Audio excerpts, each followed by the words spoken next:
Hi hello welcome to AK பிடாஸ். நான் உங்கள் அருண்குமார் பேசுகிறேன். லாஸ்ட் டைம் வந்து அடுத்த ஸ்டெப்பு நான் காட்டுறேன்னு நான் சொல்லியிருந்தேன். இப்போ வந்து என்ன ஸ்டெப் பார்க்க போகிறோன்னா, வண்டு, அதாவது புழுலேருந்து கருப்பாக மாறிச்சு வண்டு, சரிங்களா? அந்த அந்த ஸ்டேஜிலேருந்து தான் நான் காட்ட போகிறேன். இப்போ புதுசாக ஒரு கண்டெய்னர் நான் வாங்கியிருக்கேன்.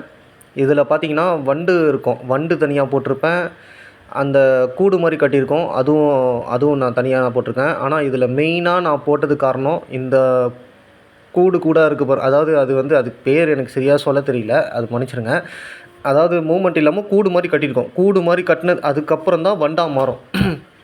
அது என்ன பண்ணுது, வண்டு என்ன பண்ணுது, இது போயிட்டு அட்டாக் பண்ணுது அந்த கூடு மாதிரி கட்டியிருக்கு. அதனால் வந்து திருப்பி அட்டாக் பண்ண முடியாது. இந்த வண்டு வந்து எல்லாத்தையும் புழுவையும் போய் அட்டாக் பண்ணோம், அதையும் போய் அட்டாக் பண்ணோம். அதான் நம்ம ஃபுட்டு சரியாக போடலன்னா, ஃபுட்டு சாப்பிட்டுட்ட பிறகு நம்ம எனி டைம் ஃபுட்டு போட்டுகிட்டே இருக்க முடியாதுல்ல. 12 ஹவர்ஸ்க்கு ஒன்ஸ் தான் நம்ம ஃபுட்டும் போட முடியும்.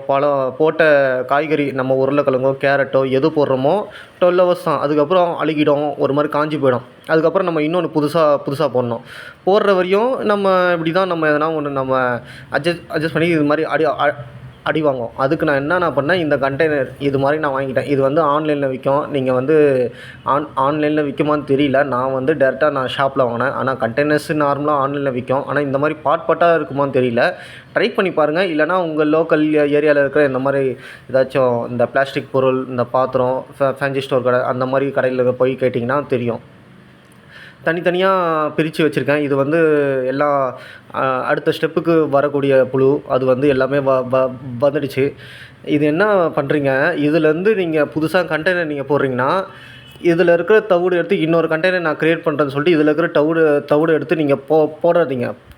ஏன்னு சொல்கிறேன்னா, இதில் வந்து ஆல்ரெடி எக்ஸ் இருக்கும். அந்த எக்ஸ் என்ன பண்ணும், நீங்கள் வந்து மாற்றும் போது அது என்ன ரியாக்ட் பண்ணும், அது வந்து பொரிக்காமல் போகிறதுக்கும் வாய்ப்புகள் இருக்குது. நீங்கள் போய் டேமேஜ் பண்ணுவீங்க. உங்கள் கையை போட்டு நீங்கள் அல்றன்னு சொல்லிவிட்டு பாதி ஒரு சில எக்ஸ் இருக்கும், அது நல்ல எக்ஸும் பொரிக்கிற எக்ஸும் இருக்கும். நீங்கள் மேக்ஸிமம் போயிட்டு நீங்கள் டிஸ்டர்ப் பண்ணும்போது அது கொஞ்சம் கொலாப்ஸ் ஆகிடும். ஒரு சிலது ப்ரீடிங் ஆகிட்டு இருக்கும், ஒரு சிலது வந்து பொரிக்கிற ஸ்டேஜில் இருக்கும், ஒரு சிலது இப்போ தான் வச்சுருக்கோம்.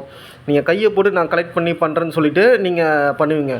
ஆனால் அப்படி பண்ணாமல் இந்த வீட்டிலலாம் இந்த குடைவாங்க பாருங்கள், அதாவது இந்த ஜெலிப்பாங்க, இந்த மொரம் மாதிரி ஒன்று இருக்கும், அரிசிலாம் போட்டு ஜெலிப்பாங்க பாருங்கள். அந்த மாதிரி நீங்கள் பண்ணிங்கன்னா ஈஸியாக நீங்கள் வாம்ஸும் அந்த வண்டு அந்த அடுத்தடுத்த ஸ்டெப்பு அந்த கூடு மாதிரி கட்டுக்கிறது எல்லாமே ஈஸியாக நீங்கள் எடுத்துடலாம். அது நம்ம ஜெலிக்கும் போது என்ன பண்ணோம், அந்த வண்டு வாம்ஸ் எல்லாம் மேலே வந்துடும். அதெல்லாம் வந்து வெயிட்டு நம்ம ஜெலிக்கும் போது அதெல்லாம் வந்து வெயிட்டுனால மேலே வந்து ஓரமாக வந்துடும். நம்ம சாய்ச்ச மேனிக்கு நம்ம ஜெலிப்போம் பாருங்கள், ஜெலிச்சோன்னா அதிலேருந்து வந்துடும். அந்த நைஸாக இருக்குது பாருங்கள் அடியில், அதில் தான் வந்து முட்டையிட்டு இருக்கும். நம்ம கண்ணுக்கெலாம் தெரியாது. அது வந்து என்ன ஆகும், இந்த கோதுமை தவிடெல்லாம் முடிஞ்ச அளவுக்கு அது சாப்பிட்டுட்டு, அதாவது நம்ம தீனி போடுறோம், அந்த கேரட் உருளைக்கிழங்கு அதையும் அது சாப்பிடும். அதுவும் இல்லாமல் கோதுமை தவிடையும் சாப்பிட்டுட்டு இந்த மாதிரி அந்த ரஃப்பாக மண் மாதிரி ஆகிடும். கடைசியில் எண்ட் ஆஃப் த டே இந்த கோதுமை தவிடு வந்து மண் மாதிரி ஆகிடும். அந்த மண்ணில் தான் அது ஃபுல் அண்ட் ஃபுல் எக்ஸ் இருக்கும். அந்த எக்ஸ் வந்து அது பொறிக்க, அது என்ன டைமிங் என்ன நாள்னு தெரில, உங்களுக்கு நான் பார்த்துட்டு செக்அப் பண்ணிவிட்டு நான் சொல்கிறேன். அது வந்து என்ன ஆகும், ஃபுல்லாக அது டிஸ்டர்பே பண்ண நீங்கள் கூடாது, அது நீங்கள் எடுத்து கொட்டவும் கூடாது. அதில் தான் எக்ஸே இருக்கும், சரிங்களா? அதாவது யாரோ நான் ப்ரீடிங் பண்ண போகிறேன், இந்த மாதிரி மீல் வார்ம்ஸ் நான் செட்டப் பண்ண போகிறேன், ப்ரீடிங் பண்ண போகிறேன்னா நீங்கள் அப்படியே விட்டுருங்க.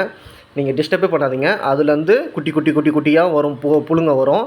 அதுக்கப்புறம் அடுத்தடுத்த ஸ்டெப்பு திரும்ப நான் வந்து அந்த புழுவா மாதிரி வளர்ந்து கூடு மாதிரி கட்டி திரும்ப வண்டா மாதிரி ப்ரீடிங் ஆகும், திரும்ப எக்ஸ். இதுதான் ரொட்டேஷன்.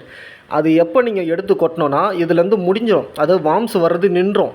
வார்ம்ஸ் வர்றது நின்றுட்ட பிறகு உங்களுக்கே தெரியும், இனிமேல் இதில் வார்ம்ஸே வரலையே அப்படின்னு தெரியும். அப்போ வந்து அதில் இருக்கிறது எல்லாமே சோர்ஸ் அந்த எல்லாமே இல்லை, எந்த எக்ஸுமே இல்லை, எல்லாமே முடிஞ்சிச்சு. அப்போ நீங்கள் எடுத்து கொட்டிட்டு இன்னொன்று புதுசாக நீங்கள் செட்டப் பண்ணலாம். அது வரையும் நீங்கள் மாற்றி அதாவது நீங்கள் ரொட்டேஷனில் இந்த மாதிரி மாற்றும் போது ஒவ்வொரு செட்டப் நீங்கள் அப்படியே அடுத்தடுத்து நீங்கள் ரொட்டேஷன் பண்ணிக்கிட்டே இருக்கலாம். உங்களுக்கு பேர்ட்ஸு, இந்த உங்களுடைய வீட்டில் இருக்கிற கோழிங்க, பேர்ட்ஸு, ஃப்ளோரான்ஸு, ப்ரெடேட்டர் ஃபிஷ்ஷு எல்லாத்துக்குமே ஃபீட் பண்ணலாங்க. இது நல்ல ப்ரோட்டீன்ட்டு ஃபுட்டு, ஹை ப்ரோட்டீன்ட்டு ஃபுட்டு. இது வந்து பெஸ்ட்டு ஃபுட்டு. நீங்கள் வந்து நல்ல இந்த கோழி குஞ்சுங்கள்லாம் சின்ன வயசில் இறந்து போகும்.